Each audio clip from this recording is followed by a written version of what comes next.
তাই মনির, বাসা ভাড়া সব ক্লিয়ার হয়েছে? বাসা ভাড়া তো সব ক্লিয়ার হয়েছে, এখন না কিছু লোকের ভাড়া বাকি আছে। আচ্ছা ঠিক আছে, যেগুলো বাকি আছে 2 দিনের ভিতরে ক্লিয়ার করো। আচ্ছা ঠিক আছে।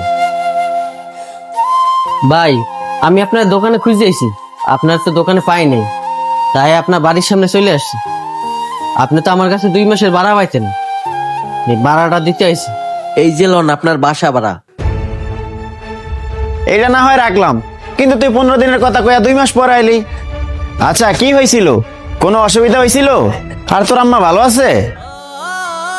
ভাই, আমার মা আর এই দুনিয়ায় নাই। আরে নাই মানে? এত বড় একটা ঘটনা ঘটে গেছে, তুই আমার জানানোর একটা বড় প্রয়োজন মনে করলি না? ভাই, আমার মার অসুস্থতার কথা যেদিন শুনলাম, সেদিন আমি তাড়াহুড়ো করে বাসে ওঠার সময় আমার মোবাইলটা চুরি হয়ে গেছে।